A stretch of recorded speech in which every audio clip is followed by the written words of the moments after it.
you have made the argument very strongly that the United States has been pushed into something not in its own national interest by pressure from Israel and the lobbying power of Israel. Well, it has been. The question is whether the person who makes the ultimate decision, who would be President Trump, should have pushed back. That's it. Of course, Trump should have pushed back. As previous presidents have done. To some extent, some very limited extent. George W. Bush didn't push back. We wound up in the Iraq War, and now everyone pretends, oh, that had nothing to do with Israel. I was there. I was talking to Bush. That's not true. That's a lie. And that's why it's so important, from my perspective, to say out loud what is true before history is rewritten and disappears. Very clear. And it's lying, and it gets us here. Because we say, oh, no, lobbying efforts had no effect. Really? We say that about our pharmaceutical policy? No. Everybody understands that every policy a large government makes, including ours, is influenced by various stakeholders who were affected by that policy. But this is the one area we have to be like, no, it had nothing to do with the fact that his biggest donors were pushing him to do this, or the Bibi visited 7 times in 1 year. Are you joking? I'm not going to play along with the lies anymore. I don't hate Jews. I don't hate Israel. I love my country. This has happened yet again. I can give you a whole list of previous times where it's happened. And I think we need to know what happened so we don't hurt ourselves further. I am not saying don't blame Israel. I think Israel has its own national interests, and Israel was certainly pushing for things. But I think there is more agency and therefore more responsibility with the President of the United States and the Trump administration. I wouldn't disagree. He represents me. I live here. But that's important, because in the way you Israel pushed him into this. Now, he shouldn't have gone along with it. He should have pushed back. But to pretend that Trump woke up one morning is like, no, I think I'm not suggesting that, to be clear. No, Israel pushed him. The prime minister, and by the way, it's not Israel.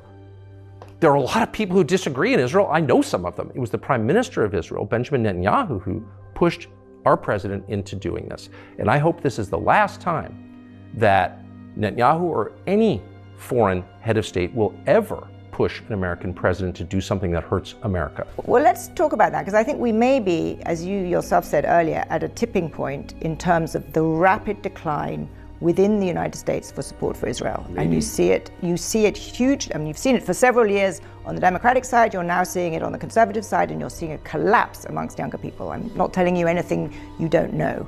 How quickly is that going to change the politics of Israel in the United States? I mean, it's hard to know. There doesn't seem to be a direct connection, not just on Israel or foreign policy, but on almost any issue between what our leaders believe and do and what the public thinks and wants.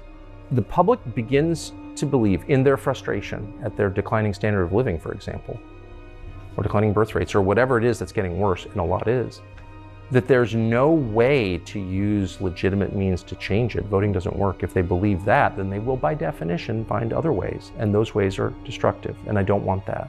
So I think it's very important that a government, even a non-democracy, even a monarchy, respond to the concerns of the population. You can ignore them for a while. If you ignore them for too long, you get overthrown. Let's talk, though, a little bit more about how this declining support for Israel, which I think is one of the most significant political shifts in the United States in recent years, how is that shaping the MAGA movement? I mean, are you now seeing, when I look at the opinion polls, I'm told that there's 100% support amongst MAGA or 95% support for the war. On the other hand, you're clearly a man with a large number of followers who is making a very, very different argument. I was standing next to Trump at his house when he got elected.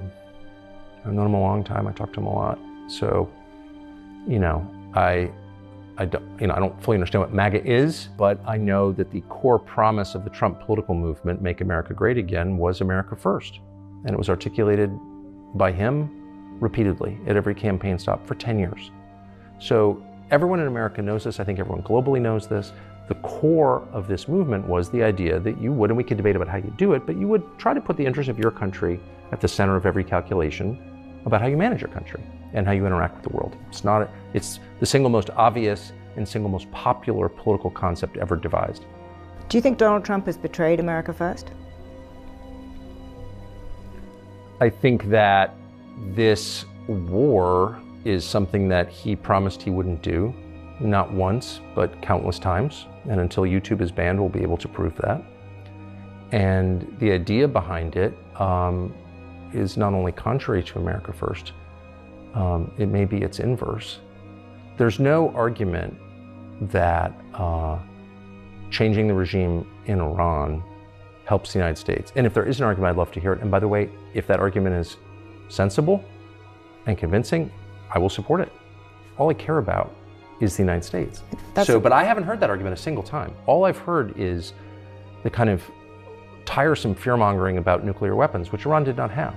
It's insulting, actually, even to make that argument to me, that Iran's nuclear program posed such a threat to the United States 3 weeks ago that we had to launch a full-scale war against them.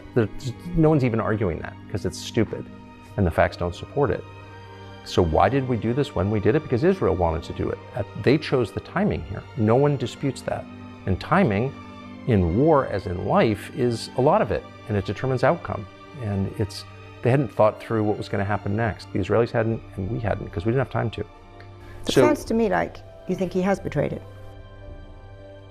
This war is clearly contrary to what he promised and contrary to the idea that your leaders should put your interests before those of foreigners, period. We put Israel's interests before ours. Trump did that. Bibi's wasn't elected president of my country. My president was. I supported him, obviously, voted for him. But, yeah. Let's talk about the way the debate develops in this country, because I think you're right. It's extremely difficult to talk about the subject that you and I have just spent the last half hour talking about, because there is a conflation very often. Anybody who criticizes Israel is vulnerable to being called anti-Zionist or anti-Semitic, and there's a conflation by the exact people you've just been talking about, in the kind of firmament of political discussion. Do you think that's a good faith response or a tactic? I'm about to ask you that question. Clearly, I think you and I agree. We have both been critical of the Israeli government. I just want to kind of clarify terms a bit here. Well, I've really been critical of the Israeli government. I've been plenty critical of the Israeli government. I've told you at the beginning that we were against this war. What do you think of Gaza? What do I think of Gaza? Yeah. I think the war in Gaza, to start with, was a perfectly reasonable response in response to the horrors of October 7th. I think now the places, I've been there. Have you been to Gaza? I've been to Gaza since the war started. They would not it's let catastrophic. me into Gaza. Trust me, very few journalists get into Gaza. Yeah, no, I went with the IDF. It's the only way that you can go in, but nonetheless you go in and you see a flattened place. I think it is a disaster for the future of Israel, a disaster for the Palestinian people, a horror, 70,000 people dead. Why would you describe it first as a disaster for the future of Israel? You've got tens of thousands of civilians murdered, but it's foremost a disaster for the future of Israel? No, it's foremost a disaster for the families of the dead kids. Absolutely. I made 3 points. Because everybody sucks up to Israel in this way that suggests they're afraid. And everyone is afraid, and you know that. Everyone's like, the real problem is calling people anti-Semites allows real anti-Semites to flourish. It's like, no, actually, the real problem with calling people anti-Semites who aren't is accusing the innocent of a crime they didn't commit. And the real crime in Gaza is killing people who did nothing wrong. So those are the real problems, I would say. But no one can say it because you have to be like, oh no, but really, October 7th I don't know what you're talking about, Carlson. We're having a... Everyone watching this knows what I'm talking about. Well, let's get on to that right now. Yeah. Because you are critical of the government of Israel. Do you believe in Israel's right to exist? Would you consider yourself a Zionist in that narrow definition? What does that mean, a right to exist? The existence of the political state of Israel as but it has existed. But it has a right, what does that mean? That you think it should continue in its existence as a state right now. So you do not agree with Iran, for example. Well, let me just ask, since you asked me the question, it's fair for me to get you to define the term so I can answer it. You've asked 2 questions. The first was, do you believe Israel has a right to exist? And the second question was, do you believe Israel should continue to go on as a nation state? And those are very different questions. So I often hear the phrase... Having been created as a political entity in 1948, does it have a right to exist? Is that what you're asking?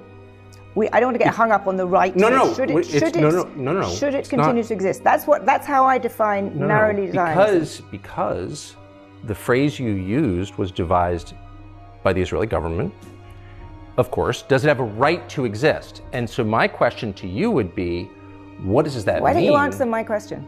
It's a very simple question. I don't know what your question is. Are you asking, does it have a right to exist, or do I want it to exist? Do I seek its destruction? Fine, answer it that way. Well, of course I don't seek its destruction. I've already said, as you know, because I said it to you, I don't want Israel to be destroyed or have to use nuclear weapons. we've established that you are in that narrow terms a Zionist. If that's how I'm we're in going no to define sense a it. Zionist. I don't want any country to be destroyed at all, and I don't want people to die, particularly ones who committed no crime, because I don't believe in killing innocents, period. That's the basis of Western civilization. Eastern civilization is a whole different view. They believe in collective punishment. I don't. So you're in no sense a Zionist? I don't even know what that means. Why don't you define the term, and then I'll tell you whether I am. I've just defined it. And What's you a said Zionist? that a Zionist, in my narrow term, this definition is that the state of Israel, the political state of Israel, has the right to continue existing. The right? Where does that right come from? What do you mean? These are I'm not being a lawyer about it. I just want to know what you're asking me. To answer the question. Because I don't know what you're asking me. Let's go to the Wait, third. no. I think a lot. You don't want to define your question, and I don't know why. I don't know what you're asking me. I've already said I don't want Israel to be destroyed. I don't want anyone to be killed. And you've said, does Israel have a right to exist? Does it have my question is, what right are you talking about? Does Britain have a right to exist? Does the United States have a right to exist? There was a world order built up after 1945 which suggested that aggression should not be condoned into countries. That countries with borders have the right to continue. I totally agree with that. Okay. Which is why the first thing that Israel did within 2 weeks of this war starting, which is supposedly existential for them, was take southern Lebanon, take someone else's country, as they have done repeatedly. And no one even mentions that. And so I guess I would be opposed to that, because I think Lebanon has a right to exist. I thought Gaza had a right to exist. But I noticed that as soon as we start apportioning rights, only one country gets them. No, I did not say that. You're absolutely putting words into my mouth. So because I believe, here's what I do believe, since you asked. I believe in universally applicable standards.